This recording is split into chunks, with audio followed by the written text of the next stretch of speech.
sostenibilidad que varias empresas llevan años realizando y otras han comenzado a recorrer, dado los enormes desafíos que tenemos por delante. Entonces, ¿cómo estamos comunicando nuestras transformaciones en materia de sostenibilidad? ¿Están en línea las decisiones estratégicas de nuestras empresas en términos medioambientales respecto con la publicidad que estamos haciendo con nuestros productos, nuestros servicios? ¿Cuáles son los riesgos de una gestión equivocada en materia de marketing y sostenibilidad bajo este proyecto de ley? Entonces, para conversar sobre esos temas vamos a tener primero una presentación que nos va a hacer Paulina Sandoval y luego una conversación con dos tremendos panelistas que nos acompañan hoy día, con Gonzalo Smith y Andrés Izaguirre. Andrés y a Gonzalo los voy a presentar con todo su currículum más adelante cuando tengamos el panel, pero desde ya le agradezco muchísimo que estén con nosotros. Y en esta conversación me va a acompañar Francisca Frassani, que ella es abogada de Albagli Saliasnik. Así que gracias, Francisca. Y para comenzar a darnos un contexto, un marco general, tenemos con nosotros entonces a Paulina Sandoval. Ella es abogada, es magíster en Derecho de la Universidad de Nueva York y actualmente cursa una maestría en Asuntos Públicos en la Universidad de Berkeley y además se desempeña como asistente de investigación del Instituto de Cambio Climático de California, China, del Centro de Derecho, Energía y Medio Ambiente de la Escuela de Derecho de esta universidad. Así que además, Paulina, muchas gracias por estar tan temprano hoy día con nosotros. 6 de la mañana creo que son por allá. Así que bueno, sin más te dejo la palabra para que nos hagas esta presentación de unos 20 minutitos y luego vamos a tener la conversación.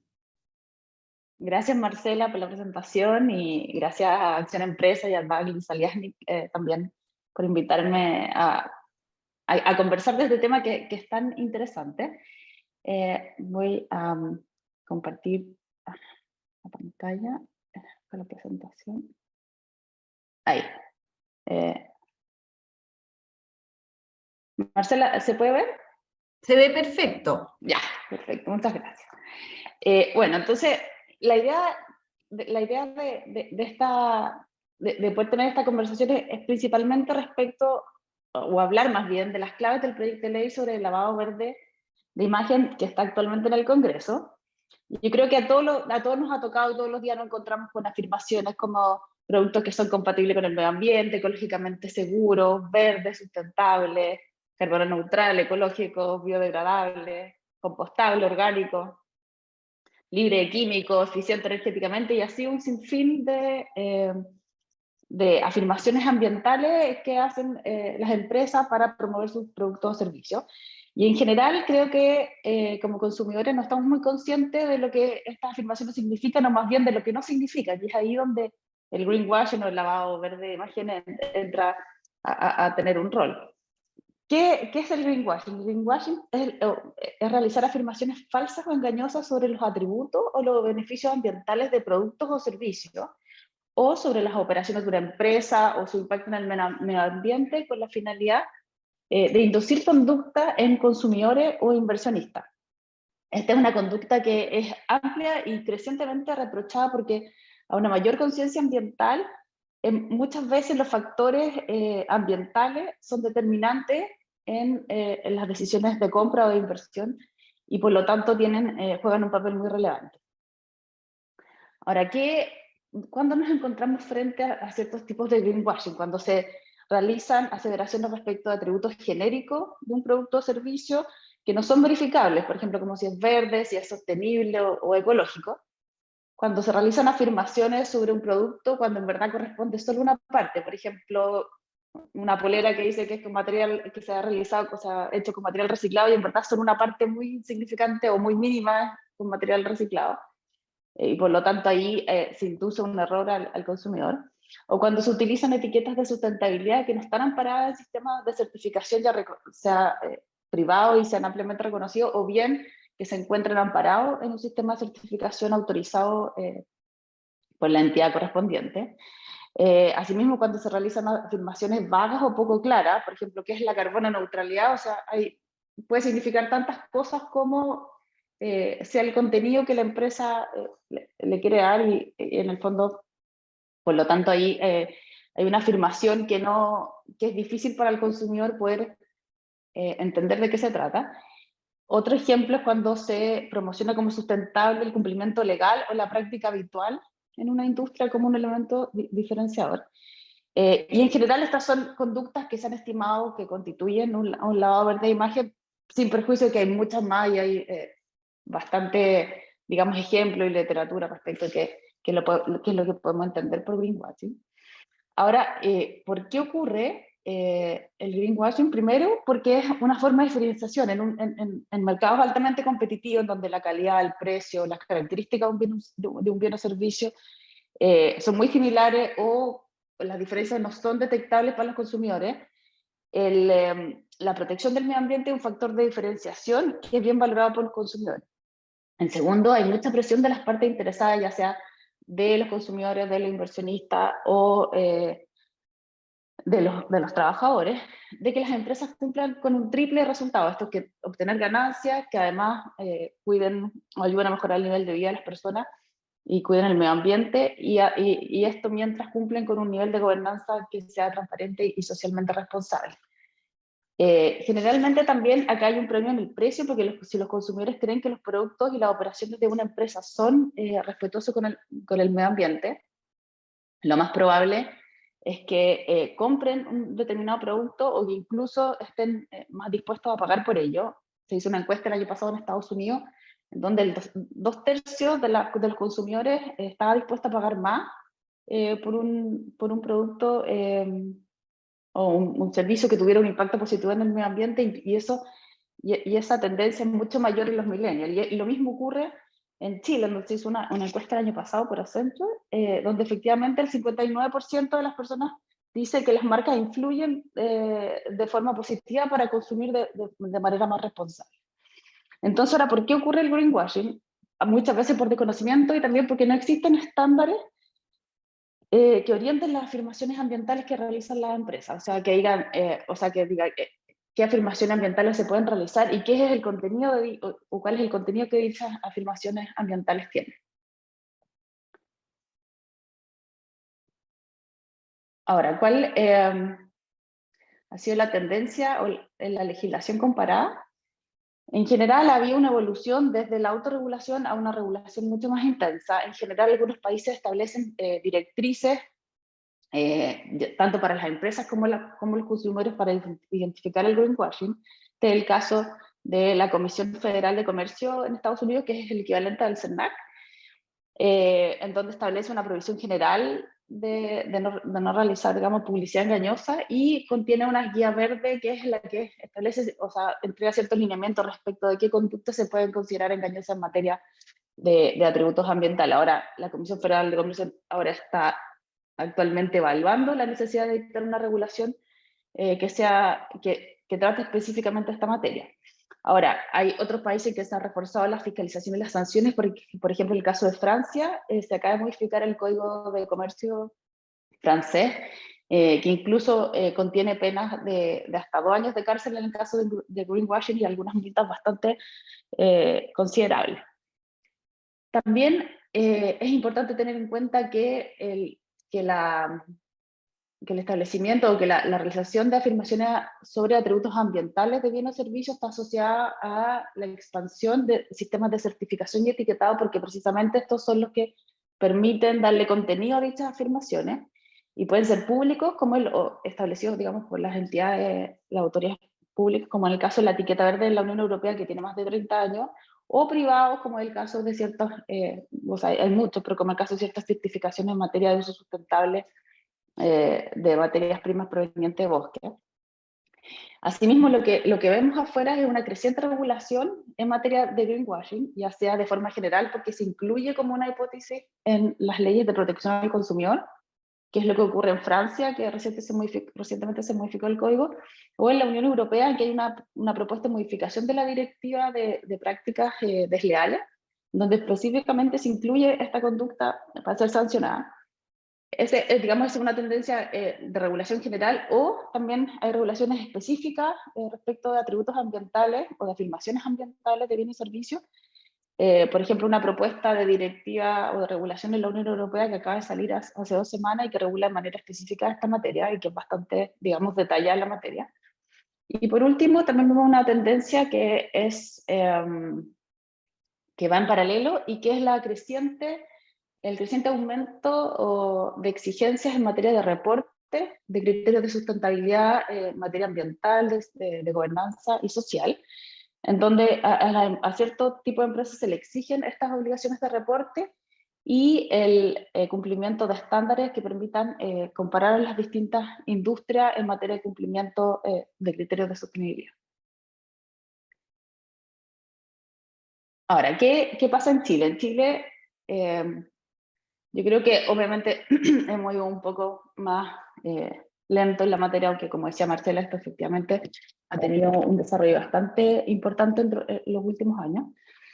Y hay ciertas directrices como la Guía de Comunicación Verde de la Fundación Chile, que es del año 2015, que se desarrolló junto con el CERNAC y otras instituciones públicas y privadas. El CERNAC, que también tiene algunos lineamientos, pero bastante generales en la materia, y que realiza estudios, y que el último es del año 2016, en donde identificó que el 58% de las afirmaciones ambientales que se realizan en avisos publicitarios no tenían, digamos, material que pudiera comprobar la veracidad, o no tenía información para comprobar la veracidad de las afirmaciones ambientales que se estaban realizando.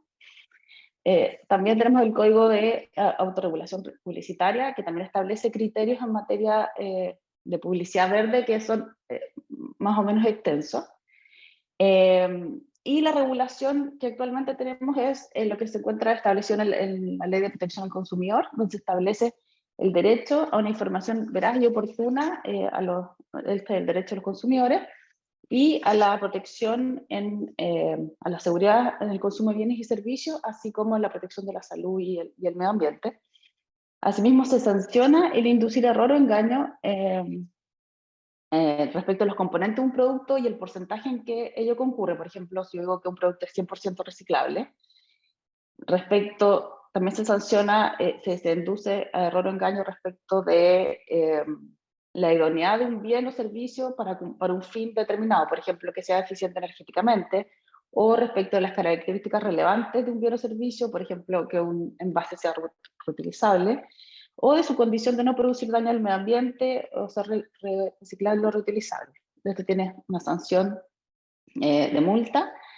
Y además existen de manera paralela, y que algo que ha tenido mucha difusión, ha sido la norma de reporte, la norma de carácter general 461 de la Comisión de Mercado Financiero, que precisamente tiene por finalidad establecer obligaciones de reporte para ciertas empresas en materia de criterios ambientales, sociales y de gobernanza, y lo hace a través de ciertos estándares que permiten la comparabilidad entre las distintas empresas. Ahora, me parece súper importante hacer la vinculación entre estas dos normativas, porque lo que hacen estas obligaciones de reporte es precisamente evitar indirectamente el greenwashing. ¿Por qué? Porque las empresas están obligadas a reportar ciertos parámetros en materia de ambiental, social o de gobernanza, y de tenerlos permanentemente a disposición del público, de informarlo a la autoridad, y además de entregar la información actualizada con una frecuencia determinada. Por lo tanto,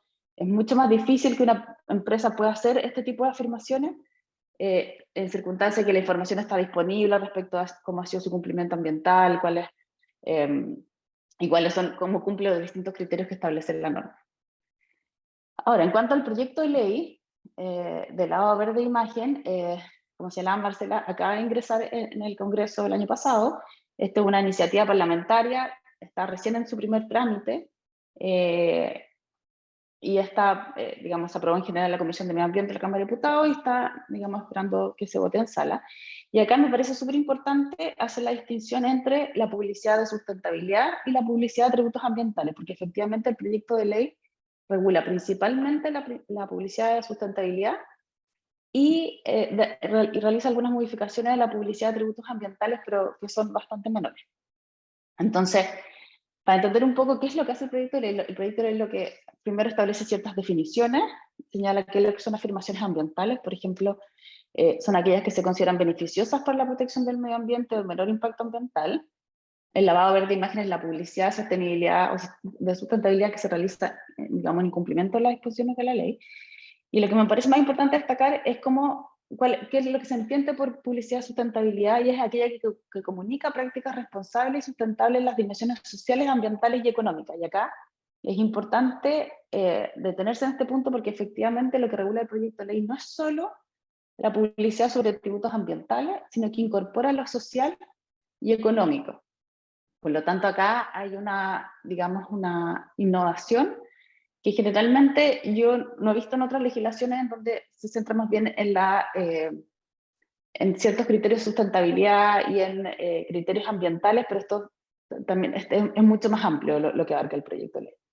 Ahora, en cuanto a las disposiciones generales, establece, por ejemplo, la obligación de entregar información completa, veraz, que sea verificable, comprensible y precisa respecto de la publicidad, cuando se realiza publicidad de sustentabilidad, y no se pueden omitir antecedentes que sean relevantes, que puedan inducir error. Le entrega al Ministerio de Medio Ambiente la obligación de dictar un reglamento para establecer los conceptos, los estándares, las certificaciones que tiene que cumplir la publicidad de sustentabilidad, y esto se tiene que respaldar en la experiencia comparada y la evidencia científica disponible. Y además establece una obligación de transparencia general, en que las empresas deben contar con la información sobre prácticas ambientales de manera que esté disponible, accesible y actualizada permanentemente.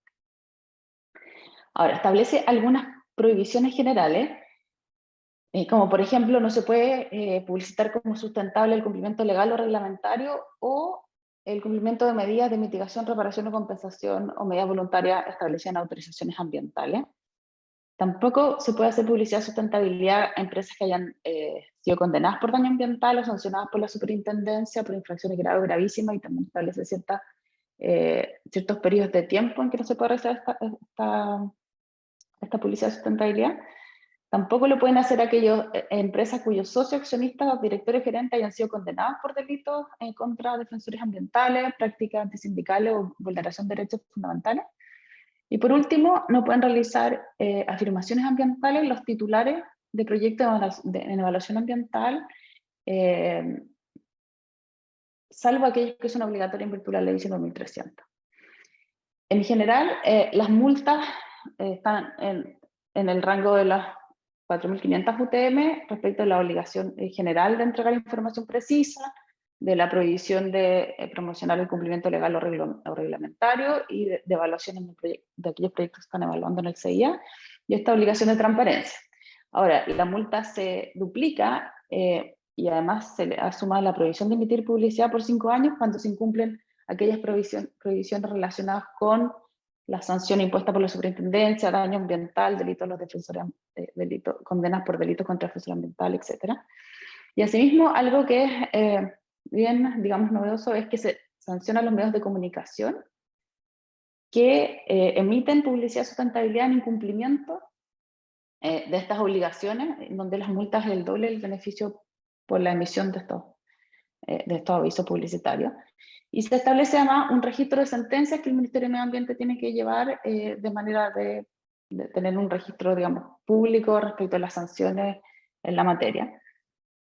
Y por último, se modifica la Ley de Protección al Consumidor y se agrega una causal más respecto a las cuales no se puede inducir engaño a los consumidores, y es respecto a aquellas características que se exponen explícita o implícitamente como beneficiosas para el medio ambiente.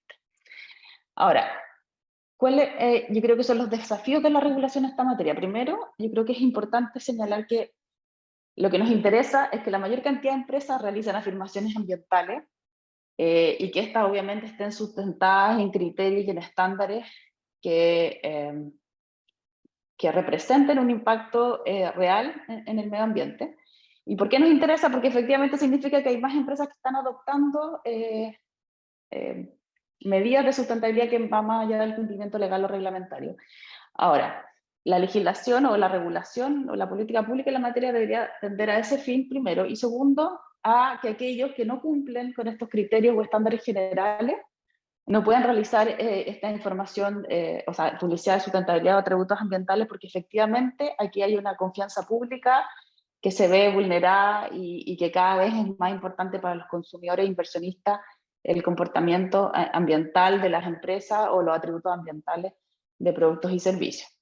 Ahora, yo creo que en general nosotros vamos a ir tendiendo hacia un poco lo que ha pasado en otros países en cuanto a que las afirmaciones ambientales van muy evolucionando desde la autorregulación y la regulación, digamos, al amparo general de las normas de la Ley de Protección al Consumidor, a regulaciones mucho más específicas, identificando obligaciones generales, prohibiciones y establecimiento de sistemas de certificación. Asimismo, yo creo que también es importante destacar cómo esto va en paralelo a el aumento de las exigencias de reporte en materia de sustentabilidad y el establecimiento de estándares comparables entre distintas empresas, que es, como ya lo señalaba, una forma que indirectamente también se evita el greenwashing. Ahora, respecto del proyecto de ley, me parece que establece una obligación precisa y general de entregar información veraz, comprobable, etcétera, y que también responde a cómo se regula en otros países.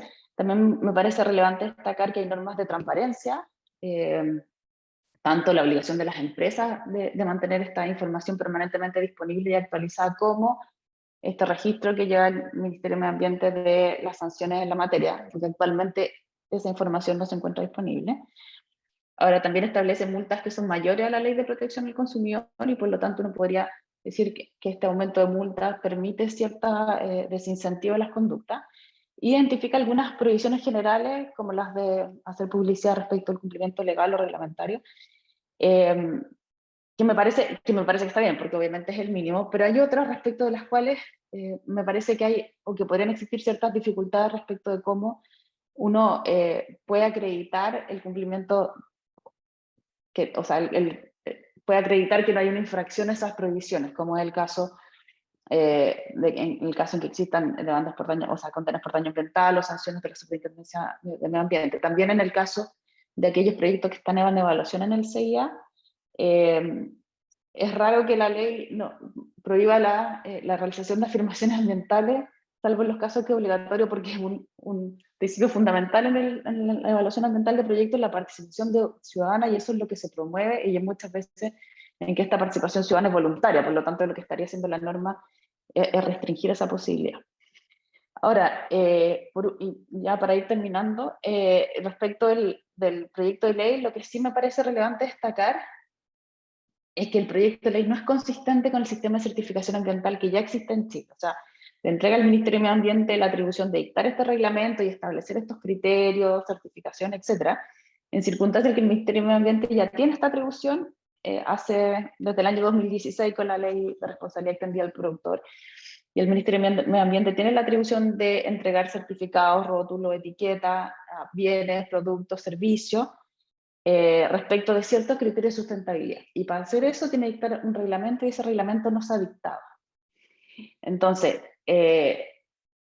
pero sin perjuicio que, digamos, que la atribución existe, no está en implementación. Y el uso de esas etiquetas, además, es sancionado por la Superintendencia de Medio Ambiente. Entonces, tenemos un sistema de certificación ambiental en regla que podría estar funcionando y que no lo está. Por lo tanto, lo que hace el proyecto de ley es, digamos, obviar un poco esta circunstancia. Lo mismo ocurre con la posibilidad que tiene el Ministerio del Medio Ambiente de certificar o entregar etiquetas o rotulados respecto a los productos prioritarios considerados en la ley REP, que eso lo está haciendo actualmente respecto del envase de embalaje para efectos de poder acreditar la reciclabilidad. Eso todavía digamos, no está vigente, pero se está trabajando en esa materia, y lo mismo ocurre con, por ejemplo, la compostabilidad de los plásticos, que está regulado en la ley de plástico de un solo uso. Entonces, el proyecto de ley nos hace cargo de ciertos sistemas de certificación que actualmente ya existen. Otro punto que me parece relevante destacar es que mantiene, digamos, todas las hipótesis de la Ley de Protección del Consumidor. Entonces tenemos por un lado la Ley de Protección del Consumidor, que va a sancionar infracciones a afirmaciones ambientales que sean engañosas o que no sean verdaderas. Y por el otro lado vamos a tener el proyecto, una ley o este proyecto de ley que lo que sancionaría es la publicidad de sustentabilidad, y la publicidad de sustentabilidad contiene a su vez la de atributos ambientales. Entonces hay va a haber un choque entre las dos leyes respecto de qué es lo que va a primar. Y me parece, obviamente, por lo tanto, no es una regulación que sea consistente.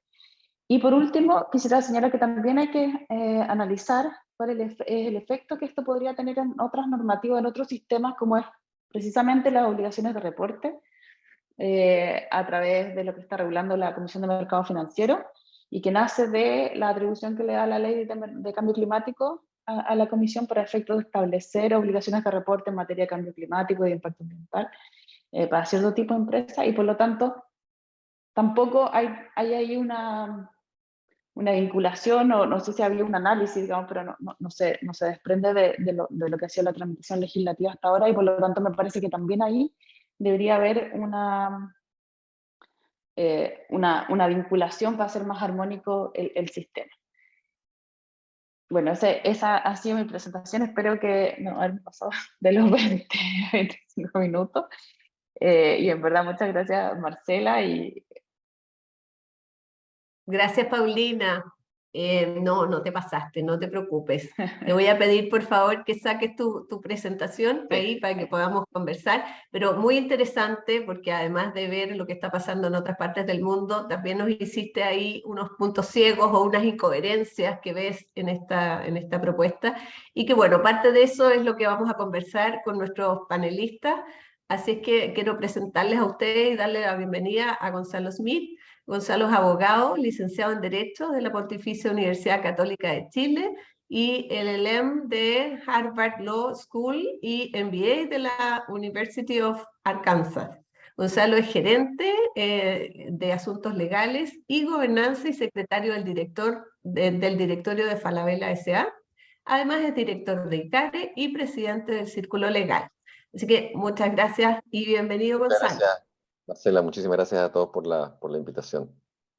Bueno, también le queremos dar las gracias a Andrés Eizaguirre. Él es abogado con gran experiencia nacional e internacional en materias de gobierno corporativo, joint venture, financiamiento, antimonopolio, propiedad intelectual, etcétera. Andrés es el director de Asuntos Corporativos y Legales de Nestlé y responsable del trabajo legal en 10 países de América Latina, así que muchas gracias también, Andrés, porque las presentaciones de ambos, la conversación va a ser un gran aporte a este greenwashing que estamos abordando. Así que voy a comenzar. Bueno, y también, perdón, ya les había presentado a Francisca Franzani. Ella es abogada de la Universidad Adolfo Ibáñez, es máster en cumplimiento y derecho penal y directora de compliance de Albaglis Aliasnik, quien me va a acompañar aquí en la conducción, así que también bienvenida, Francisca. Gracias, Marcela.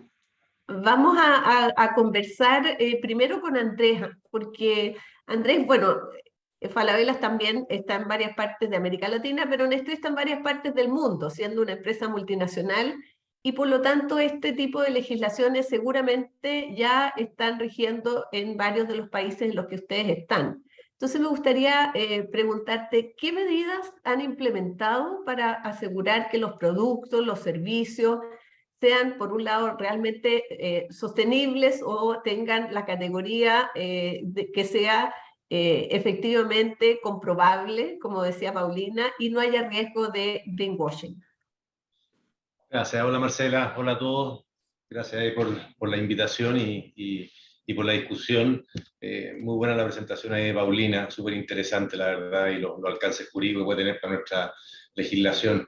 Efectivamente, Nestlé como empresa multinacional y con presencia en más de 100 países, los temas medioambientales son un propósito demasiado importante, sobre todo porque en la producción de alimentos el impacto que tiene en materia de clima y recursos naturales es inmensa, y en consecuencia toda aquella comunicación que se entrega hacia los consumidores y al resto de los stakeholders tiene que ser sumamente precisa, tiene que ser muy responsable y tiene que realmente contribuir a los problemas de clima que hoy día estamos analizando. Y desde esa perspectiva, Marcela, comentarte que todos los proyectos que tienen un objetivo, que sensibilizan a las personas con los problemas de clima que mantenemos hoy día, con los problemas medioambientales, es súper necesario. Hoy día nosotros vemos tres grandes parámetros de problemas medioambientales que son los que Nestlé intenta atacar. Uno que tiene que ver con el clima, otro que tiene que ver con la contaminación de nuestro planeta y otro que tiene que ver con el uso de los recursos naturales, el cuidado del agua, el tratamiento del suelo, nuestras materias primas, la forma de poder hacer la alimentación. En consecuencia, Nestlé hace ya algunos años se ha ido agrupando en oficinas particulares, en crear gobernanzas determinadas a nivel global para poder combatir y poder ayudar y aportar, y haciendo los mismos compromisos que hacen los estados también con la Organización de Naciones Unidas, son los mismos que hace la compañía para tratar de llevar carbono neutralidad hacia el año 2050. En materia de comunicación hacia el consumidor, mira, y situando un poco más hacia Chile, para no ver solamente la legislación comparada, la legislación comparada a grandes rasgos es un poquito más uniforme en los países desarrollados y un poquito más orgánica a la hora de tratar derechamente la comunicación o el greenwashing. Siempre está situado o en regulaciones que tengan que ver con impacto realmente en clima o con impacto en materia medioambiental o realmente con protección a los consumidores o con protección a las competencias entre las empresas. En consecuencia, el hecho de limitar, digamos, la comunicación de los productos viene a ser un acápite dentro de estos cuerpos normativos legales que obviamente son sancionados y que obviamente intentan mejorar la comunicación y para que eso sea veraz, oportuna, de forma clara, precisa. Nestlé efectivamente ha limitado mucho y ha tenido algunos propósitos a la hora de poder comunicar. Primero, en que tengan impactos de escala, para poder realmente contribuir a un medio ambiente mejor. La comunicación que intenta hacer Nestlé a través de su empaque o a través de su comunicación digital o representativa en el marketing tiene que ver con proyectos que generen impacto de escala mayor, que no sean de escala inferior, que no sean realmente una salida, porque hoy día en una industria que está todo por hacer en materia de medio ambiente, hay proyectos que tienen obviamente significado muy menor y que pueden ser comunicables y comprobables, pero otros que tienen escala muchísimo mayor. Por eso el compromiso de reducción, por ejemplo, en materia de carbono, de gases de efecto invernadero, para Nestlé es una prioridad total.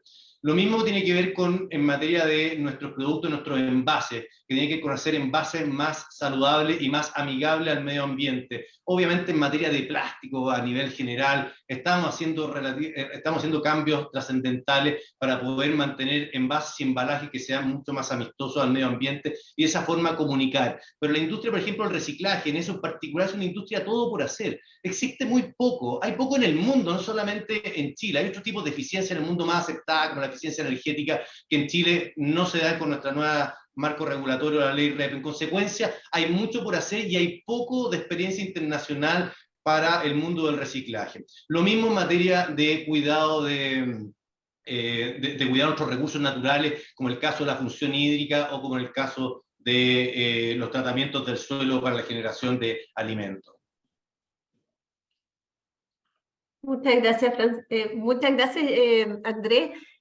Bueno, después vamos a ir ahondando, porque ustedes tienen todo un concepto también de temas regenerativos, de agricultura regenerativa, que también ahí hay temas, conceptos nuevos que hay que entender cómo comunicarlos, etcétera. Pero voy a dejarle la palabra a Francisca, para que converse con Gonzalo.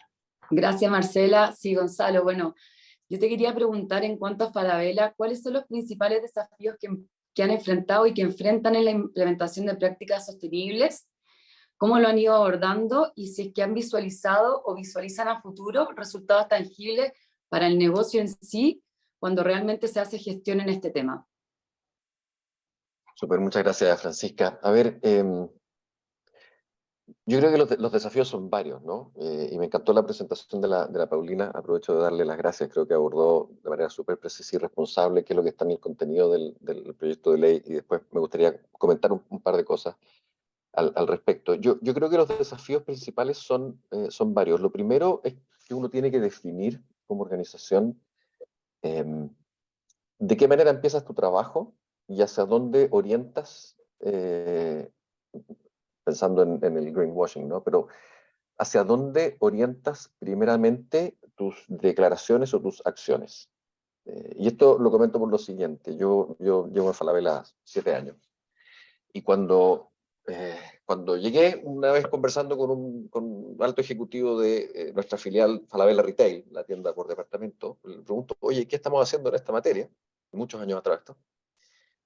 ¿Y qué productos sustentables estamos sacando? Yo venía de Estados Unidos, después de 7 años de Estados Unidos, entonces había como un desfase de qué tan empujadas están las cosas en esta materia. Y la respuesta me dijo, mira, todavía muy poco porque nadie está dispuesto a pagar un peso más por un producto sustentable. Y yo creo que eso era muy cierto hace 7 años atrás, probablemente. Y de hecho, y esto era sobre base empírica, porque la compañía había hecho algunos intentos y no habían sido exitosos. Yo creo que eso ha cambiado enormemente y creo que el primer desafío, por eso lo apunto, es si uno, junto con asumiendo que evidentemente está haciendo las cosas bien y está haciendo el trabajo correcto, si uno va a dirigirse primero a sus consumidores, si va a dirigirse a sus comunidades o si va a dirigirse a los inversionistas. Porque estos son 3 planos de la conversación del greenwashing que son súper distintos, súper distintos. Yo no quisiera decir que nosotros nos hayamos dirigido a uno antes que a otro, pero creo que sí le hemos dedicado muchísimo tiempo en los últimos años a, a, a enfocarnos en la comunidad inversionista, hacer un trabajo bien de detalle respecto de la comunidad inversionista, porque la compañía entró al Dow Jones Sustainability Index hace años atrás ya, y nos hemos estado midiendo año a año. Y esa es una conversación sobre medio ambiente y sobre los atributos ambientales de tu operación o de tu compañía, que es muy distinta a la conversación o a la exposición de información que tienes con respecto a tus consumidores. Porque si bien el proyecto engloba las dos cosas, es muy distinto, creo yo, cuál es el bien jurídico protegido cuando estás dirigiéndote o estás tratando de regular el greenwashing respecto de los consumidores y cuando lo estás haciendo respecto de la comunidad inversionista. Y ese ha sido un trabajo súper de detalle, de estar revisando sobre todo el tipo de información, que es una información de largo plazo, porque vas mirando hacia atrás a tus operaciones, cómo vas mejorando año. En cambio, la información respecto de un producto es una información que dice relación con una cuestión que pasa en un momento en el tiempo, ¿no? Un spot, y tú lo avisas. Yo te diría que el principal desafío, junto con decidir a quién le vas a hablar primero o cuál es el foco que vas a poner, porque como te insisto, lo que haces en un área no necesariamente te sirve para la otra. No es lo mismo. Son 2 conversaciones distintas. Y el otro desafío que es muy complejo es decidir cuál es la inversión de los costos de corto plazo que tú como organización estás dispuesto a hacer en esta materia, porque tienes que elegir, porque evidentemente en todo esto hay que poner recursos, ¿no? Pero tienes que elegir dónde haces esa inversión, porque esa inversión tiene un costo. Eh, y, y el tercer desafío, diría yo, que dice relación tanto con la responsabilidad ética, la autorregulación de la organización y más todavía con el proyecto de ley de prohibición del greenwashing, dice relación con cuáles son no solo los estándares, sino cuál es la vara de lo que supuestamente constituye veracidad, precisión y que no sea inductivo, error o engaño. Porque en esta materia, y creo que, no sé, Andrés también lo tiene que haber vivido, y estoy seguro que la Paulina y tú, Francisca, también, en las 2 fases que dieron lugar a las 2 rondas de comentarios que la CMF invitó al mercado a hacer para llegar a la 461, pusieron de súper manifiesto que la cantidad de conceptos generales, que incluso hoy todavía tenemos en algunos aspectos de la CMF, que son muy difíciles de dibujarle la orilla y decir esto es exactamente esto, o hasta aquí es el alcance de esta pregunta que te están haciendo, y todos hemos pasado ahora el ejercicio de haberla presentado. Nosotros presentamos nuestro primer reporte anual bajo 461 este lunes. Bueno, dibujar eso y en consecuencia poner el estándar de qué es lo que verdaderamente cumple con el hecho de ser veraz y verificable, no sé si decirte que es difícil, yo creo que es más allá de difícil. Y cuando a eso tú le adjuntas una sanción, bueno, te pone a la compañía en un sistema de incentivos y disuasores, en donde tú dices, bueno, no sé qué tanto voy a seguir comunicando porque el problema de suyo es, no sé si decir impreciso, pero muy difícil de dibujar así con un lápiz, ¿no? Donde el margen está muy claro, y que sepas que no te estás pasando de esa línea. ¿Para qué decir respecto de los avisadores, ¿no? Los medios que van a tener que ser vigilantes de este sistema, también sujetos a potenciales sanciones, aunque con un ámbito un poquito más más restringido. Entonces, creo que esas son las tres primeras fuentes de dificultades relevantes, más allá de que esto evidentemente hay que meterle plata y es difícil y no vas a querer decir algo incorrecto ni mentir. Pero yo creo que elegir primero cuál es el diálogo o la conversación que vas a tener respecto de cuál es a dónde vas a poner tus esfuerzos, que los puedes hacer en simultáneo, pero teniendo claridad de que son dos universos completamente distintos, de los inversionistas, de tus consumidores, también respecto a tus comunidades. En segundo lugar, ¿cuál es la inversión que vas a hacer? Que tienes que estarla calibrando constantemente. Y en tercer lugar, el cómo logras esa verdadera precisión y en qué momento tú te satisfaces de una manera en que tú dices, yo voy a poder evitar este riesgo que ahora está poniendo una regulación porque estoy satisfecho. Y la realidad es que llegar a ese nivel de precisión es más allá de difícil. Oye, qué interesante, Gonzalo. Antes de darle el paso a la Marcela y solamente para cerrar lo que conversabas, en relación a los resultados tangibles, si podrías contarnos un poco más, porque lo que tú comentaste que, claro, esto implica abrir el bolsillo, un costo alto, tampoco podemos como asimilar a que las ganancias van a estar a la prevención de multas, sino que tenemos que como proyectarnos. Si nos podrías contar un poco si has visualizado o visualizas a futuro resultados reales para el negocio cuando invierten y se hacen gestiones en este tema. A ver, la respuesta es absolutamente sí. Ahora, ¿qué tan medibles son? Es súper conversable, ¿no? Para no decir discutible. Pero la respuesta es sí, pero es súper difícil de medir, de nuevo. Nosotros hemos tenido distintas experiencias que son súper interesantes. Una de nuestras filiales, Sodimac, lleva años con un sistema de reciclado súper conocido y estoy seguro que le ha valido la fidelidad de muchos de sus clientes. Hace poco tiempo atrás, otra de nuestras filiales, Falabella Retail, hizo una especie de feria en donde la gente trae su ropa y hay un sistema de trueque que busca economía circular y fue un súper éxito de participación, más que no es un fenómeno, no es un evento de venta, es un fenómeno de participación.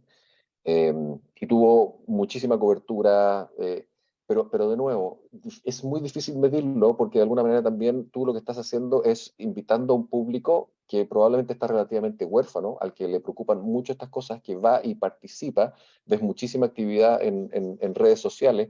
No lo estás haciendo por la venta, sino de verdad porque es una preocupación de la organización. Entonces, medido en venta, evidentemente todavía estas cosas no mueven la aguja, todavía. Medido en participación, súper importante, ¿te fijas?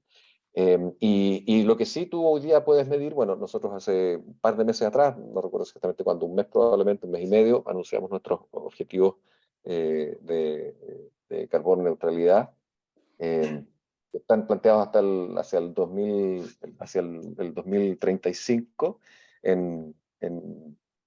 ¿cómo se llama? En alcance 1 y 2. Y eso sí ya es mucho medible, porque tenemos claridad de exactamente cuál es la inversión que vas a tener que hacer en un reemplazo de una cantidad de equipamiento importantísimo. Pero esa es la conversación que tienes, que te llega también al consumidor, pero claramente está mucho, no sé si está más orientada, pero el inversionista es un público mucho más sensible a eso que el consumidor, ¿no? Entonces, no sé, medir difícil. Tiene impacto súper alto y creciente. Es una cosa todavía un poquitito intuitiva. ¿Hay correlación? Hay. ¿Hay causalidad? No lo sé. Perfecto, gracias Gonzalo. Marcela, te doy la palabra.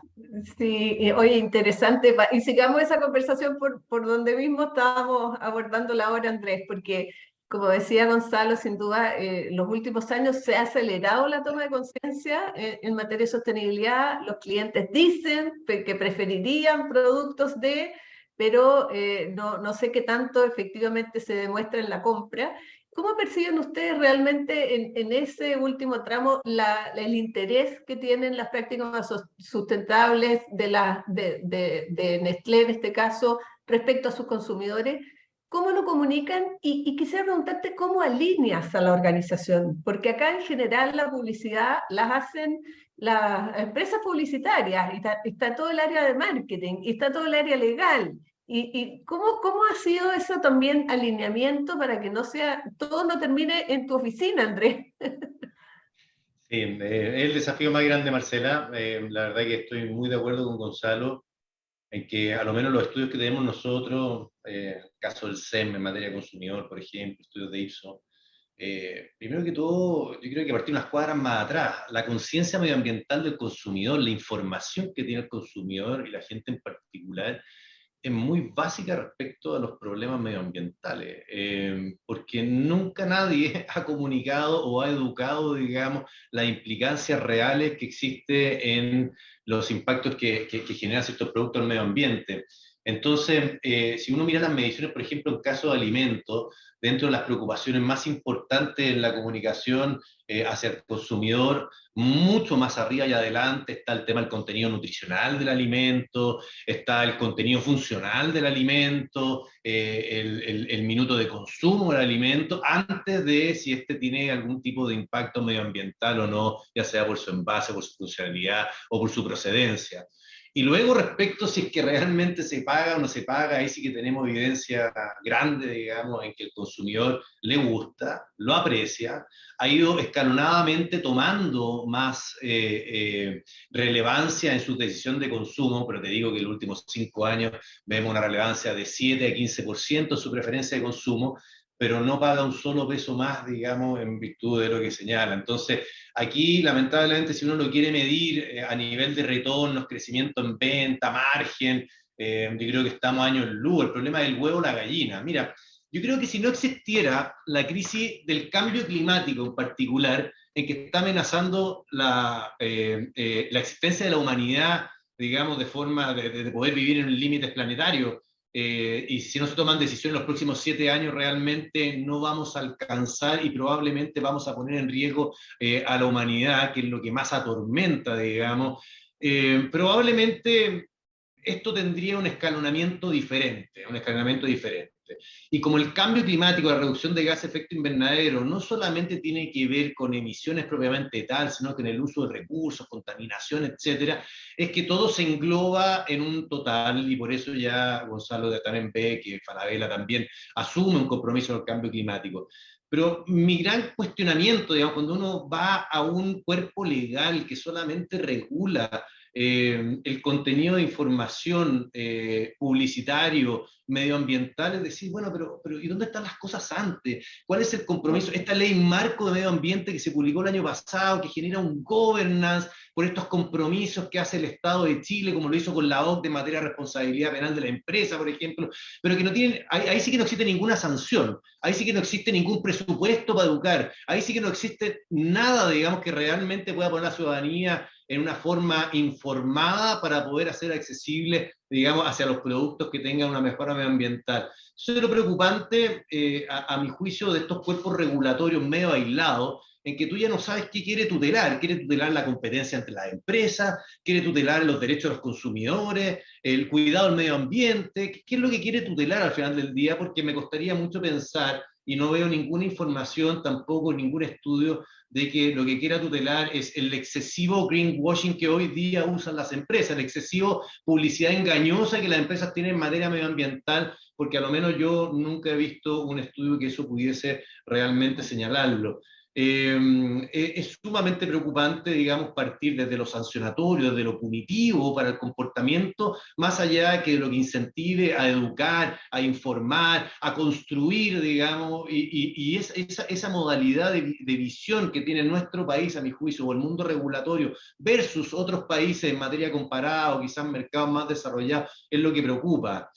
Ahí Paulina habló mucho de Estados Unidos, por supuesto, en su agencia, esa agencia que regula la publicidad propiamente tal, y que no solamente la publicidad en materia medioambiental, sino que la publicidad engañosa propiamente tal, claramente tienen unos avances diferentes, pero está orgánicamente bien construido, como también los incentivos que tienen a que las compañías inviertan en el medio ambiente. Es un poco desde mi lado, Marcela. Si puedo saltar, no sé si podemos intervenir y abundar en el tema. Por favor, absolutamente. Sobre lo que comentabas, Andrés, y todo lo que había mencionado al principio acerca de si hay claridad de cuál es el bien jurídico protegido, que creo que es un poco a lo que estás apuntando. Porque como tú bien dijiste, no estoy seguro de que exista evidencia concluyente suficiente acerca del daño que ha producido en nuestro entorno el greenwashing o quién lo está haciendo, como para decir, voy a adoptar estas medidas.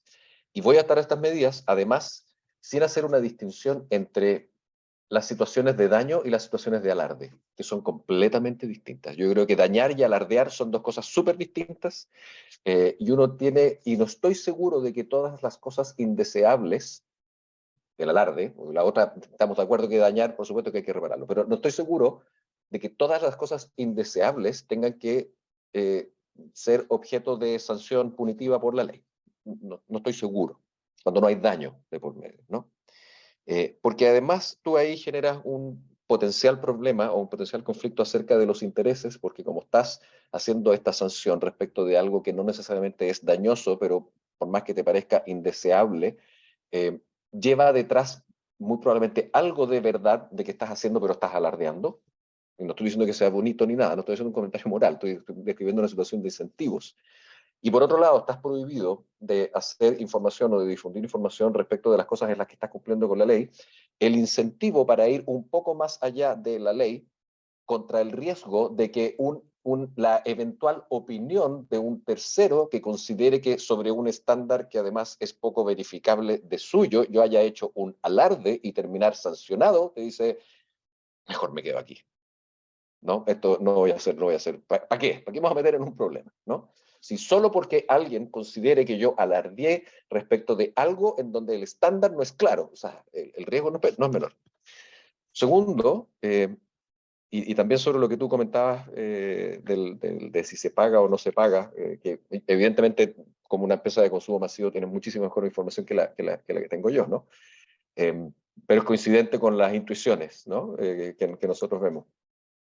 Yo creo que desde la perspectiva de los incentivos, y de nuevo, y esta es una discusión para gente que sabe de verdad, como la Paulina, pero desde la perspectiva de los incentivos, a uno no se le puede olvidar que, como decía, aquí hay un doble diálogo, una doble conversación, una con tu consumidor y otra con el inversionista, que en esas conversaciones, una de esas conversaciones es con un conversante, con un otro, que está vigilado, y la otra es con un conversante que no está vigilado. O sea, el cliente, el consumidor, cuando va a la tienda y elige un producto, no hay nadie supervisando ni revisando si tomó una opción verde o no, ¿no? Y no estoy seguro de que eso sea indiferente respecto de que la preferencia marca que para todo el mundo constituye un anhelo, pero eso no se traduce en una preferencia concreta y real al momento de hacer su compra. Por el contrario, en la conversación con la comunidad inversionista, cuando hablo de la comunidad inversionista, no estoy pensando en alguien que decidió comprar acciones desde su teléfono, no, estoy hablando del mercado de valores en grande, donde existen inversionistas institucionales que toman decisiones. Bueno, esos sí están vigilados, porque a su vez tienen detrás una base de inversionistas que han puesto sus fondos a través de ellos, o tienen a otras comunidades también partícipes del mercado de valores, en donde sí están mirando si es que están haciendo sus inversiones en compañías que están preocupadas del ESG o del cumplimiento ambiental. Entonces, cuando uno mira y tú englobas en un mismo proyecto de ley cosas que son tan disímiles como estas dos conversaciones, como los incentivos a los que están sujetos el cliente que puede ir y comprar con sello o sin sello, y estoy hablando ya de la salud personal, o ambiental o no ambiental, bueno, los números te están demostrando que hay una brecha entre el anhelo, entre el afán y la práctica, ¿no? En la otra conversación, que es totalmente distinta, y finalmente, y aquí tiro algo, no sé si la Paulina lo va a querer tomar, creo que en el régimen, en el modelo sancionatorio del proyecto de ley, hay múltiples problemas, tú apuntaste a muchos, Paulina, pero yo quisiera destacar uno, que es que incluye la sanción a la persona jurídica por un hecho de una persona vinculada de alguna manera a esa persona jurídica, pero respecto de delitos que no son objeto de la responsabilidad penal de la persona jurídica. En consecuencia, es el riesgo de hacer una cancelación, literalmente, así como hablamos de cancelación hoy día en los medios, hacer cancelación de una empresa por los dichos o hechos de un tercero, por los cuales la compañía no es responsable ni tiene posibilidad de controlar, porque no van a quedar amparados bajo el modelo de prevención de delitos. Entonces, hay aquí unos temas de incentivos y de cuáles son las consecuencias que puede pasar. Ahora, este es un proyecto relativamente nuevo, probablemente de un derrotero largo por delante, pero si bien a este plato le queda todavía mucho para salir del horno, y entre medio uno puede abrir la puerta y ir y arreglar ciertas cosas. Entró bastante crudo, ¿no? No sé si hubo mucho tiempo de preparación. Yo creo que hay un afán súper legítimo. A ver, sí, yo no estoy minimizando la importancia de esto, solo estoy resaltando el que existen aspectos muy delicados en donde el efecto de demostración normativo, o sea, el ir a agarrar un proyecto del mundo desarrollado, ponerlo para acá y empezar a tropicalizarlo, echándole cosas adentro como para que no funcione en el mercado local, necesita mucha prudencia. Mucha prudencia. Gracias, Gonzalo. Paulina, te doy la palabra si quieres comentar algo al respecto, porque te lo dejaron ahí. Sí, me parece súper interesante el análisis, Gonzalo, en dos aspectos que me llamaron la atención. Primero, respecto de cuál es acá, qué es lo que se está protegiendo, y efectivamente que hay como una confusión entre la comunicación hacia los consumidores y la comunicación a los inversionistas, que claramente tiene focos distintos, tienen intereses distintos y van por derroteros distintos. Entonces, y me parece que esa confusión está bien clara en cuanto se plantea cuáles son las razones por las cuales se presenta el proyecto de ley y se hace referencia a legislación comparada o estándares o guía o códigos de autorregulación en otros países, pero que se refieren a los atributos ambientales y es más bien a la comunicación al consumidor.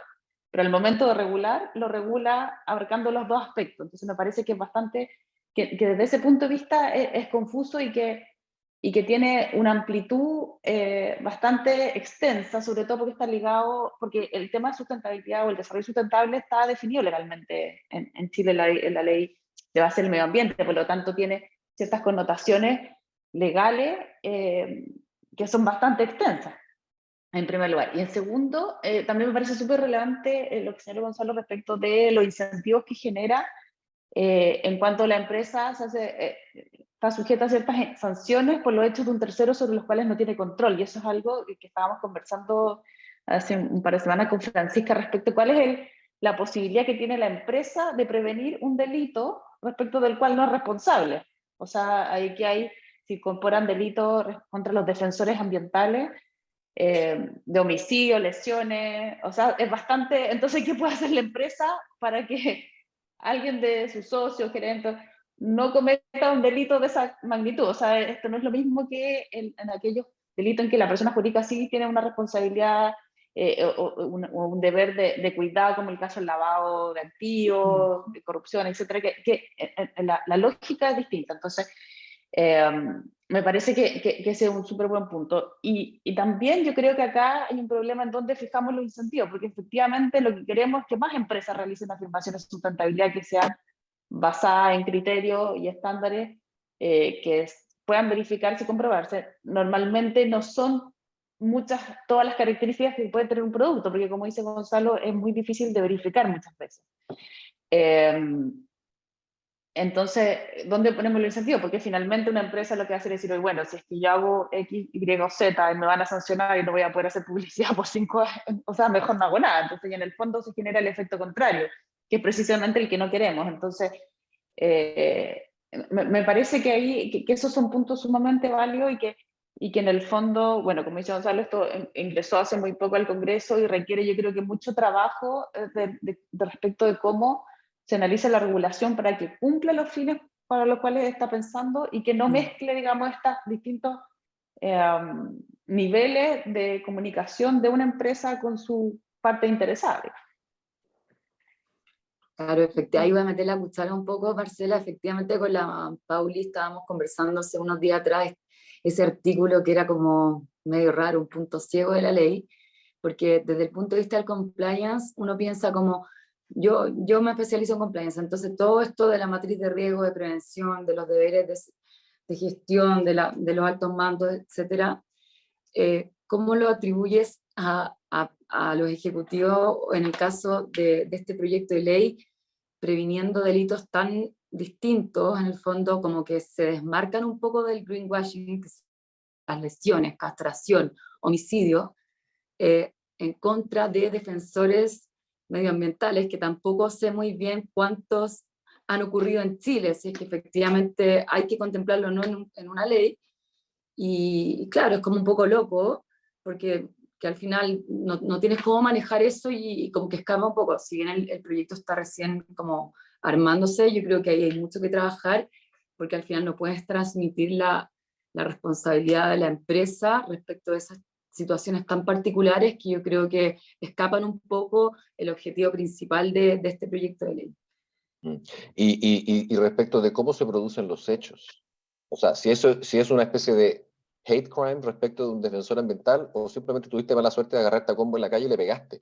O chocaste, yo le decía O a la Paulina, o chocaste y justo era un defensor, chocaste, y lesiones claro. graves. Y tocó la mala suerte que eres gerente de una empresa y chocaste con un defensor ambiental. Sí, eso. Bueno, y interrumpimos a Andrés, y Andrés, yo te quería preguntar un poco del tema de la colaboración. ¿Cómo están ustedes colaborando con otros actores y empresas relevantes para gestionar los impactos ambientales de una empresa como ustedes, como Nestlé? ¿Cómo colaboran con sus proveedores, con otros actores relevantes? Sí, súper interesante lo de los puntos normativos. Es interesante solamente para dejar, digamos, la línea final, porque estos proyectos entran de forma sumamente irregular. Reconozco que como digo, usar un producto que está en el horno, que probablemente sale muy diferente, pero qué pena gastar tiempo, digamos, en puntos que al final del día tienen poco sentido regulatorio. Bueno, sí. Y respecto a la colaboración público-privada, mira, nosotros hemos tenido un par de experiencias súper interesantes en Chile. Primero que todo, una que tuvo que ver con el acuerdo de producción limpia, con SOFOFA, el Ministerio de Medio Ambiente, asociaciones de consumidores, en fin, academia, en que se creó este acuerdo de producción limpia para poder establecer un sello con un estándar determinado de ecoetiquetado en los productos alimenticios. Y la verdad que eso fue súper revolucionario, todas las partes súper comprometidas, un estándar súper verificable, claro, digamos, un estándar también muy alto, que los productos para poder lograr el sello es de difícil categorización, con estudios muy claros que tengan que ver en materia de tipos de empaque, con mucha ciencia detrás, con innovación atrás, y la verdad que eso ha sido súper interesante en la implementación, las empresas sumamente comprometidas, las empresas de alimentos me refiero para esta ocasión. Y yo creo que eso ha sido exitoso, eso se puede replicar en muchos otros ambientes, más que regulaciones aisladas, que tengan poca orgánica. A mí me parece que esto es mucho más pragmático y tiene mucho más eficiencia en su colaboración. Y nosotros respecto a la cadena de valor, porque lamentablemente el impacto ambiental tiene que ver con tu cadena de valor. Discutir hoy día que las responsabilidades de las empresas solamente son respecto a su operación, digamos, y que el resto de la cadena de valor queda afuera, yo creo que es algo que está ya bien claro, digamos, esa licencia para operar, esa licencia para existir, esa licencia para que sean aceptados, para que generen la confianza suficiente para que tus clientes te prefieran, digamos, tiene que tener una valoración de la cadena de valor. En consecuencia, nosotros, a lo menos en materia de clima, trabajamos mucho con nuestros proveedores, principalmente en Chile con los proveedores lácteos, en otros países con los proveedores de cacao, materias primas, en fin, café. Y hemos generado una suerte, digamos, de círculo virtuoso en materia de colaboración, con mucha innovación y desarrollo también, como trabajando con el INEA, la Universidad Austral, porque efectivamente en materia láctea, el mundo lácteo, por la fermentación entérica de la vaca, por la forma en que se produce leche en este país, claramente hay un exceso de producción de CO2 que estamos intentando controlar y tenemos targets súper determinados. Pero eso tiene un círculo virtuoso porque la misma industria láctea, que es una industria como la agricultura en Chile, muy conservadora, por ejemplo, de familias de muchos años, en que los jóvenes han ido emigrando del campo a la ciudad, donde los jóvenes ya no se entretienen con esta forma, bueno, han encontrado un agricultor 2.0, un agricultor que hoy día, obviamente, metiendo innovación y desarrollo, con nuevas apps, con biofertilización, fertilización en drones, tratamientos de tierra, en fin, ha hecho que también nuevamente haya tomado como un nuevo aire, digamos, la agricultura. Los mismos señores que no se retiraban nunca en la familia ya empiezan a dar paso al costado, las nuevas generaciones entran, y todo ese ambiente de desarrollo, de innovación, hace que obviamente contribuyamos con cosas mucho más específicas al cambio climático. Entonces, desde esa perspectiva, nuestros colaboradores, toda la cadena de valor es algo que tenemos que estar mirando siempre porque la responsabilidad que tenemos las compañías obviamente no se acaba en nuestra operación. Así. Gonzalo, voy a seguir la conversación con lo mismo, la tecnología. la irrupción de la inteligencia artificial, la irrupción bueno, las redes sociales, que ya las tenemos muy fuertes, en un contexto de empresas retail como las de ustedes. ¿Cómo les ha servido para generar plataformas, etcétera, para llegar a los consumidores de una manera quizás con más educación, pero también para permitir que proveedores tengan plataformas, pymes tengan plataformas donde vender? Bueno, un poco, ¿cómo han impulsado también esta sostenibilidad con sus distintos grupos de interés a través de la tecnología? ¿Y cómo ves que esto puede impactar también en un tema de una ley como la que se propone? Mira, a ver, yo creo, a ver, de nuevo hay varias formas de abordar esto, ¿no? De una parte está el espacio que tú vas dejando de manera deliberada, ¿no? No sé si decir que esto es como affirmative action, pero de manera deliberada dejando espacio en tu oferta a proveedores que tienen los atributos de proteger a través de sus productos o de cuidar más el medio ambiente. No sé si eso es técnicamente innovación, ¿no? Pero yo creo que sí, es innovación no tecnológica, pero sigue siendo innovación. Y ese es un esfuerzo deliberado que nuestras empresas hacen y están haciendo, del mismo modo que tú empujas el hecho de, y promocionas el hecho de que se trate de productos que son pyme, hay otros que son producto mujer, ¿no? Y esas distintos estamentos o categorías que a ti te parece que merecen protección y apoyo para igualar cancha, esa es una parte. Creo que el otro esfuerzo, la otra canal de esfuerzo es el hecho de que hoy en día las compañías, nosotros desde hace unos años ya, tenemos un programa de inversión en innovación y desarrollo que lo que hace es tomar startups, compañías que están empezando, y les ponemos capital. Y les ponemos capital con la finalidad de promover el crecimiento. Tenemos siempre participaciones minoritarias. Si alguien está con la sospecha de si lo que hacemos es fagocitarnos a los emprendedores, no, en lo más mínimo. Son participaciones minoritarias en donde simplemente vemos una propuesta de algo innovador, en donde lo sustentable tiene muchísima relevancia a la hora de tomar la elección de dónde hace esa inversión. Y pones ese capital semilla cuando ese proyecto, por supuesto, no solo está lo interesante del producto, sino que tiene que tener un alineamiento con nuestra propuesta de valor, ¿no? Con algunos de nuestros negocios. Yo creo que esa es una manera bien directa y como lo decía, evidentemente ahí el hecho de que se trata de empresas que tienen una preocupación por emprendimientos, por el medio ambiente, es un factor de decisión. Creo que esos son los dos modos más directos. Porque de nuevo, la ecosustentabilidad en algunas cosas es súper importantemente apalancada por la innovación y la tecnología, y en otras es exactamente lo contrario. O sea, debe haber pocas cosas menos tecnológicas y más simples que doblar una caja de forma plana y entregarla para reciclar. O sea, otra cosa es que detrás hay un proceso de reciclado que puede ir avanzando en el tiempo. Pero rescatando lo que comentaba Andrés, de que aquí también se está viviendo como un rescate de las formas antiguas de hacer las cosas o reencantando, nuestra sociedad se está reencantando con oficios y ahora poniéndoles tecnología. Algunas de esas cosas son súper simples y lo que tenemos que hacer es al contrario, cero innovación, cero tecnología, simplemente separar tu basura, ¿no?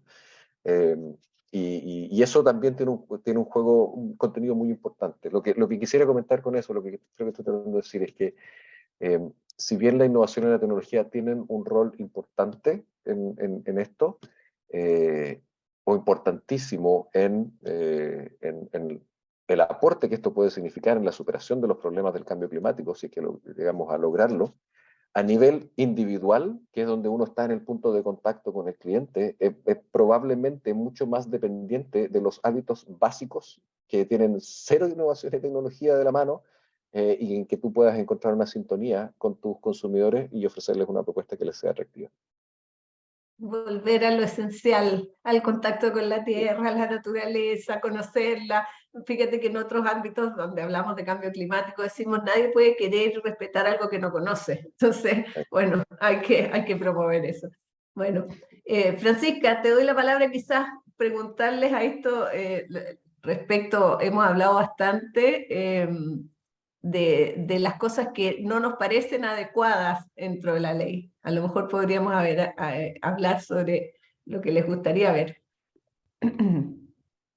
Bueno, en lo mismo, Marcela, también, bueno, qué es lo que nos parece adecuado que podemos sacar adelante, y también revisando las preguntas de los asistentes, también por ahí vi una pregunta como, ¿qué nos parece que puede prosperar del proyecto de ley? Gonzalo, Andrés.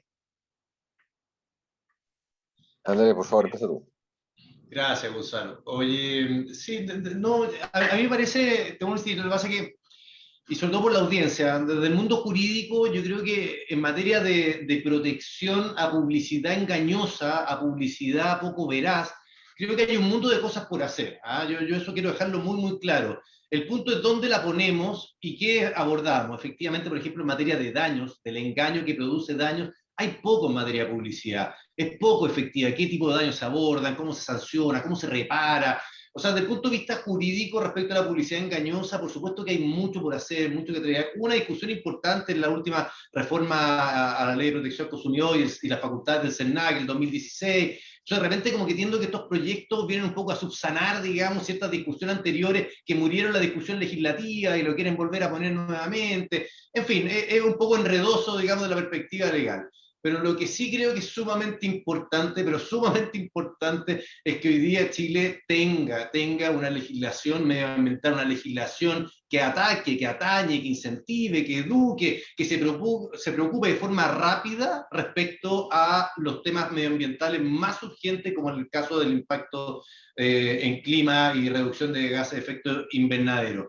Eso creo que es fundamental, o sea, y hacerlo de forma rápida, cooperativa, etcétera. Entonces, si tú me dices el proyecto que me acompaña hoy día, por supuesto que el objetivo trascendental, que las compañías que están haciendo cosas que realmente no las hacen, y eso maleduca, eso interfiere con la educación del consumidor, con el entendimiento de la gente, por supuesto que hay que intentar evitarlo de cualquier forma, eso por supuesto que no me opongo en absoluto, pero hacer legislaciones punitivas que no están bien adecuadas, donde no hay una conciencia extractiva determinada, donde Chile todavía piensa que Chile tiene una matriz energética que en materia de clima es lo más importante, en que el 70% todavía son recursos fósiles. Recursos fósiles. Estamos en un país, y ojo, en un país que tiene una eficiencia, digamos, en materia de energía renovable súper beneficiosa comparado con otros países de latitudes que nos generan 1.000.000 de oportunidades. Pero respecto a la materia energética, nosotros podemos, por ejemplo, fomentar la electromovilidad hoy día, traer puro auto que nos conectemos. Bueno, vamos a conectar la matriz, que el 70% de esa matriz donde estás conectando tu auto son de recursos fósiles. En consecuencia, lo que quiero decir con esto es que tenemos que tener legislaciones que en este minuto nos ayuden a solucionar los problemas que tenemos. Por ejemplo, la ley extendida el producto de responsabilidad extendida el producto de la ley RED, que fue una ley muy discutida, porque la ley efectivamente entró en vigencia hace varios años, pero los reglamentos y las formas que se condicionaron fueron discutidas y de forma pública y privada y con mucha atención del mundo público a las observaciones y atenciones que se hacían. Y efectivamente se llegó a un consenso en materia de empaque, en materia de base, en materia de cómo poder progresar, de creación de industria del reciclaje, de generar economía circular, que yo creo que va a ser muy beneficioso. ¿Es costosa para las empresas? Muy costosa, no cabe duda, pero las empresas tienen una obligación ética, moral de tener que introducir, de tener que ir más adelante para preocuparnos del planeta que está hoy día en cuestión. Entonces, en consecuencia, para cerrar la discusión, a mí me parece que la legislación tiene puntos obviamente observantes sumamente importantes. No me gusta que esté adecuada en un cuerpo legal solo, involuntario, como si la publicidad engañosa solamente se diera en materia de medio ambiente. Creo que hay otros cuerpos mucho más importantes para poder poner esta legislación y con sanciones sumamente claras. Pero me preocuparía tener legislaciones que incentiven, que eduquen y que promuevan el cuidado del medio ambiente de forma mucho más asertiva y eficiente que las que tenemos hoy día. Muchas gracias, Andrés. Gonzalo. No sé si puedo colgarme una pregunta para los dos o no. Sí. A los dos. Sí, yo creo de qué le gustaría ver a uno, o apuntando a cosas en específico.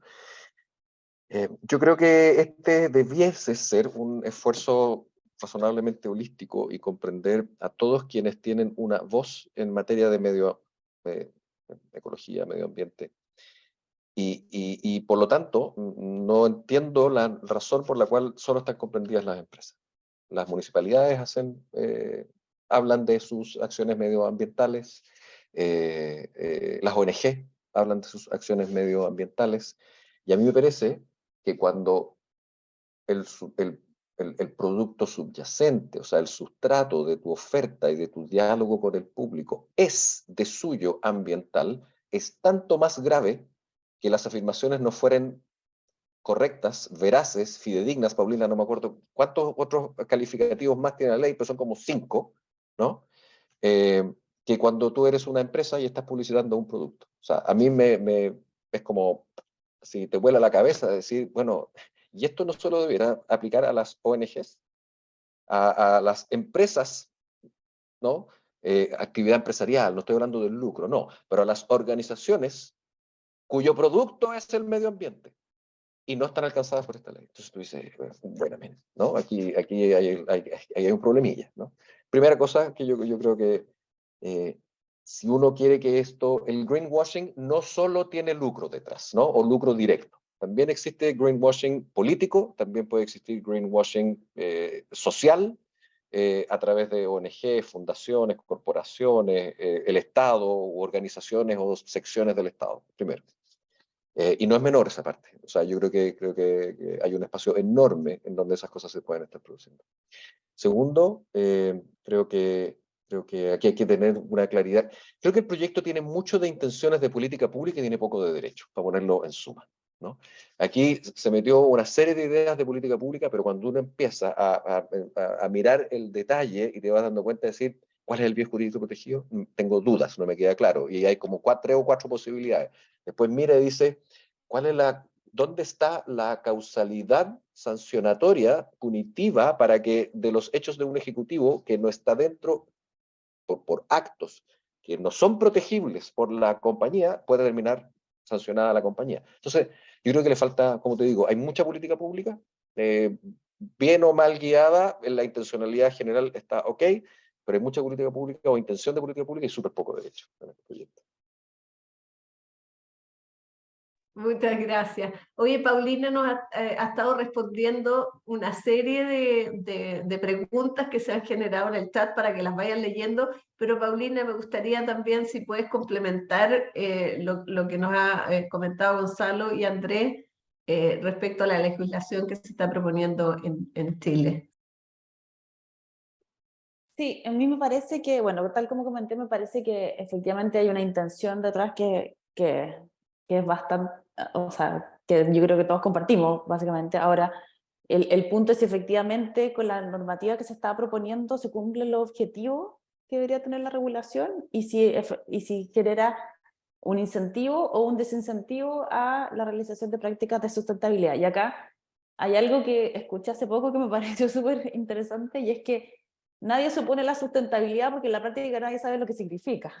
Entonces, el punto es, claro, ¿quién te va a decir, no, es que yo me opongo a esta regulación porque hay que regular la publicidad de sustentabilidad? Nadie te va a decir eso. Ahora, el punto es qué es lo que significa y cómo eso se puede acreditar en la práctica. Y ahí es donde está, yo creo que el punto central, y me parece que la regulación en general, el hecho que esté desconectada de lo que ya existe y que sea inorgánica, le resta profundidad, básicamente. Porque lo que hace es, como dice Gonzalo, es claro, tiene objetivos de política pública, pero cuando se tiene que insertar dentro de la regulación que existe y de lo que actualmente se hace, no conversa. Y es un poco lo que decía Andrea respecto de esto, de lo que hizo la SOFOA con el tema del etiquetado, qué sé yo, a través de este acuerdo de producción limpia, y es una iniciativa que llevó a cabo el Ministerio de Medio Ambiente en el contexto de la ley REP, y se hizo como un piloto para el sistema de certificación que actualmente se está regulando. Entonces, si tú te fijas, esas son iniciativas concretas que tienen y que se plasman en la práctica y que va a tener, y tú vas a tener un sello en un envase que va a decir reciclable, y eso va a significar 3 cosas. Que hay lugares donde se recibe, que tiene X porcentaje, y etcétera, y eso va a estar regulado. Entonces, me parece que es por esa vía en la que uno debe reconducir la discusión, y me parece que desde ese punto de vista el proyecto de ley no conversa muy bien, digamos, está como aislado en sí mismo, como que no no conversa mucho con lo que se hace, es como si no estuviera viendo las atribuciones que actualmente tiene el ministerio, y bueno, y las que tiene y que no está implementando, digamos, que ahí también hay o sea, si tú te imaginas que el ministerio ahora puede dictar un reglamento para establecer criterios de sustentabilidad, para decir cuándo, para establecer una ecoetiqueta, por ejemplo, en general, respecto a productos, bienes, servicios, ya lo puede hacer, pero no lo está haciendo. Entonces, ¿cuál es el aporte que eso generaría que el ministerio, que ya tiene la atribución, la implemente y la ejerza de buena manera? Es un efecto de política pública que es mucho más relevante que el llevar a cabo esta ley, que a lo mejor lo que va a hacer es desincentivar la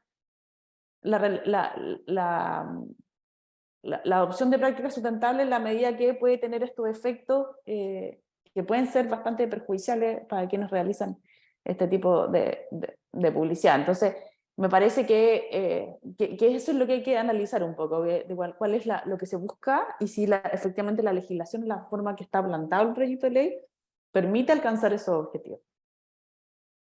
Bueno, habrá que tener una interesante discusión ahí para que el proyecto, si sale como que realmente sea un aporte. Francisca, no sé si hay alguna última pregunta que tengamos de las personas que están participando que te gustaría ahí plantear, o unas palabras de cierre a cada uno, no sé. Mira, hay una pregunta puntual para Andrés, que yo creo que es un poco en la misma línea de lo que conversamos antes, y después obviamente darle la palabra a los tremendos expositores para que puedan hacer su cierre. Acá dice, para Nestlé, ¿cómo evalúan el APL de ecoetiquetado, que al parecer apunta a combatir el lavado verde a través de una ecoetiqueta valorada? Mira, la experiencia del ecoetiquetado, reconozco que está en pie hace ya un par de años. Nosotros no vemos un reconocimiento ni un entendimiento claro del consumidor respecto al signo que está en la etiqueta, que efectivamente está. Nosotros, a través obviamente de comunicación corporativa, de comunicación digital, hemos intentado esparcir un poco esto, pero también es algo difícil de digerir y entender por el consumidor. En consecuencia, con eso no puedo decirte que los productos que tienen sello, digamos, porque no son muchos, digamos, a los que no tienen, hay una preferencia del consumidor muy clara o muy adecuada. Nosotros lo tenemos como una ambición, derechamente, en que todos nuestros productos logren tener ese sello en virtud del estándar que genera, pero también de cómo ayuda a la circularidad de nuestros alimentos. Nosotros creemos que la circularidad perfecta no genera costos para la compañía. Esa es la verdad, por eso uno busca esa circularidad, que obviamente es una ambición lejana en el tiempo, por la creación de industria, pero creemos firmemente en que la circularidad no genera costos a la empresa. En consecuencia, es el único camino recorrible para que seamos respetuosos y responsables con el medio ambiente, pero a la vez tampoco sea un centro de costo casi imposible de poder llevar por las empresas.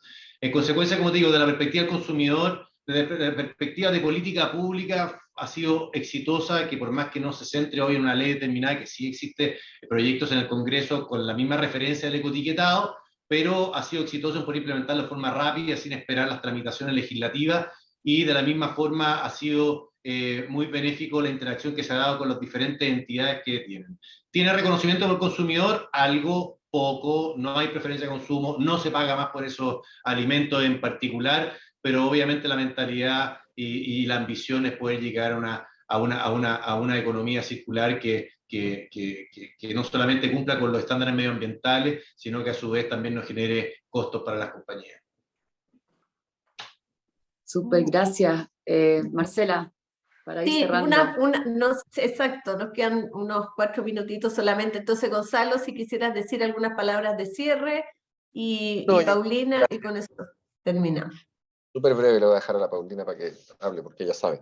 Pero no, quiero terminar en una nota feliz. O sea, yo creo que aquí detrás hay una preocupación importante que espero que sea trabajada con intención, pero también con rigor técnico y pensando en derecho, no solo en clave de política pública. Yo creo que el proyecto, si tuviera que poner el principal, no sé si riesgo o problema, es que no se hace cargo de la existencia de la autorregulación necesariamente y de alguna manera aniquila el espacio para eso. Y como los fenómenos en la sociedad ocurren mucho más rápido que la posibilidad de tramitar proyectos en el legislativo, yo creo que debiera reconocerse un espacio para eso, un espacio importante en el proyecto. Pero bueno, espero que haya una muy buena discusión alrededor de este proyecto y que se puedan ir mejorando sus atributos, pero quisiera celebrar el hecho de que nuestro país esté preocupado de hacer esto y que ojalá lo hagamos bien. Gracias, Gonzalo. Andrés, ¿quieres agregar alguna palabra de cierre? Agradecerle por la invitación, por resaltar estos temas. Solamente volver a insistir en la preocupación, aquí hay muchos representantes de empresas en el foro, en el compromiso que tenemos que tener no solamente con el medio ambiente, sino con las urgencias que tenemos, la problemática medioambiental, yo creo que es importante. Al final del día, nuestros países son países difíciles en materia social y económica, comparados con otros. La iniciativa privada es la única que puede ayudar a que estos procesos sean más acelerados, más eficientes que en otros países en que los estados son mucho más grandes. En consecuencia, bueno, llamo a todas aquellas empresas que podamos seguir colaborando y acelerando el propósito del cuidado de nuestro planeta. Muchas gracias, Andrés. Paulina. Gracias, Marcela. Primero, muchas gracias por la invitación. En verdad, ha sido súper interesante la conversa y me parece que varios nos vamos con muchos temas para pensar y para reflexionar. Ahora, quisiera también destacar lo que dice Andrés en el sentido que el impulso privado a la protección del medio ambiente es esencial. O sea, ¿y eso por qué? Porque efectivamente nosotros somos países en que los estados no son muy grandes, en que no tenemos muchos recursos, en que tenemos muchas otras necesidades y por lo tanto los estados no son capaces de asumir por sí mismos, digamos, todas estas políticas, como ocurre en otros países, por ejemplo, en que efectivamente los estados tienen inversiones muy importantes en temas de subsidios, de electromovilidad, en temas de recursos de energía renovable, etcétera, etcétera. Y me parece que de esta forma la participación de las empresas y del sector privado en general, no solo empresas, sino que organizaciones de todo tipo, es muy relevante para efectos de hacernos cargo de las distintas emergencias que enfrentamos desde el punto de vista climático y ambiental. Y desde ese punto de vista, yo creo que el proyecto de ley lo que tiene que tratar de hacer es favorecer ese involucramiento más que desincentivarlo.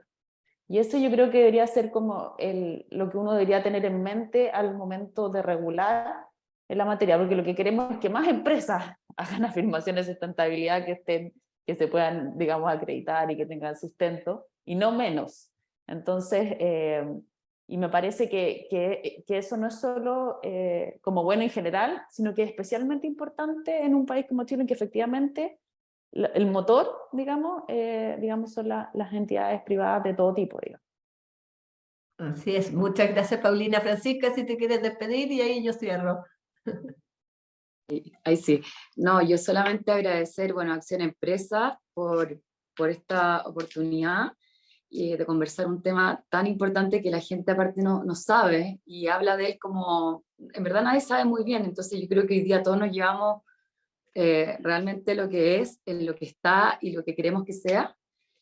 A los expositores también, a la Paulina, con quien trabajamos harto tiempo, desde conectándonos en las distintas, que ella está en otra parte, y también agradecer a la Alicia y a la Carla, que no están acá, pero ellas también fueron parte de la preparación de este webinar que lo veníamos preparando hace unos meses atrás, así que muchas gracias a todos y a los que estuvieron presentes también, muchas gracias. Gracias, Francisca. Bueno, yo solamente cerrar también agradeciéndole a Gonzalo, a Andrés, Paulina, a la Francisca. Creo que ha sido una conversación de reflexión muy interesante y poniendo además en el centro la necesidad urgente de aportar al cuidado del medio ambiente, que es lo esencial, y buscando las raíces y ojalá promoviendo leyes que de verdad ayuden a apurar esa transformación. Entonces, vamos a seguir conversando sobre este tema. Creo que nos quedaron vamos a ir a ver cómo evoluciona además, así que los vamos a invitar seguramente a nuevas conversaciones. Así que muy buenos días y muchas gracias por acompañarnos. Muchas gracias a todos. Adiós. Gracias, Marcela. Gracias, chao. Muchas gracias a todos, que estén bien.